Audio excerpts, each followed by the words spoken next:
আজকে কিন্তু চলে আসলাম ঘুরতে। আর ঘুরতে কোন জায়গায় আসলাম? কুম্ভ মেলাতে। রানীবাজার কুম্ভ মেলা হচ্ছে, সেই জায়গাতেই আসলাম। আর এইদিকে দেখো, আসতে আসতে অনেক দোকানপাট পেলাম রাস্তায়। তো মেলা বলতে তো দোকানপাট। তো এখানে কিন্তু মন্দিরও আছে সামনে, কৃষ্ণ মন্দির। তো এখানে দর্শন করে নিলাম। ঠাকুরকে সবাইকে ভালো রেখো, সুস্থ রেখো।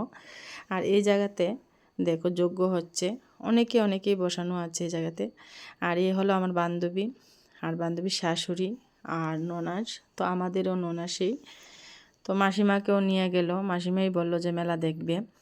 তো তার কারণে আমারও যাওয়া হলো। তো এখানে দেখো মেলা তো বুঝতেই পারো, এদিক ওদিক দোকানপাট, যেরকম খাওয়ার দোকান সেই রকম কানের টানের দোকান, সেই রকম বাচ্চাদের খেলনার দোকান, কোনো জিনিসের অভাব নেই। যা ইচ্ছে মানে তাই কিনা যায়। তো এই দিক থেকে কিন্তু ঘুরতে ঘুরতে আমরা কিন্তু অনেকটাই সামনের দিকে চলে গেলাম। বিশাল জায়গা নিয়ে মেলাটা, তো বুঝতেই পারা যায় না যে কতটা বড় হবে বা কী কী দোকানপাট আছে। এদিক থেকে কিন্তু আমরা চলে গেলাম, সামনে এক মন্দির আছে। তো এখানে অনেক সাধু বাবা বসানো আছে। তো এইজন মন্দিরের ভিতরে এই সাধু বাবা কিছু কথা বলছিল। অনেকটাই ভিড় বাড়াটা আমি বেশি ভালো করে উঠাতে পারলাম না। আর এখানে আছে মায়ের মন্দির, মাকে জানাই প্রণাম। তো এখানে দেখো মেলাতে গিয়ে দেখা হলো আমাদের বান্ধবীর সাথে। জায়গাতে বান্ধবীর বোনের বাড়ি আছে, আমরা কিন্তু বান্ধবীর বোনের বাড়িতেও গিয়েছি। দিদির বাড়িতে গিয়ে চাটা খেয়ে আসলাম। এদিক থেকে কিন্তু আমরা বের হয়ে চলে গেলাম বিদুর দিকে। ওইদিকে গিয়ে দেখলাম যে নদীর পাশে এখন গঙ্গা আরতি হবে। প্রচুর লোক এই জায়গাতে, যদিও বেশি সময় কাটাতে পারলাম না, কারণ সময়টা অনেকটাই হয়ে গিয়েছিল। আর মাসি তো এতটা হাঁটতে পারে না, অসুস্থ।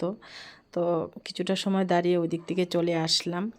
আবার এসে দেখলাম যে মাঝখানে কি প্রচুর লোক দাঁড়ানো। ওই জায়গাতে আসলাম, যদিও কোনো কিছু বুঝতে পারিনি কি হচ্ছে এখানে। তো ওই জায়গাতেও কিছুক্ষণ দাঁড়িয়ে তারপর বের হয়ে গেলাম।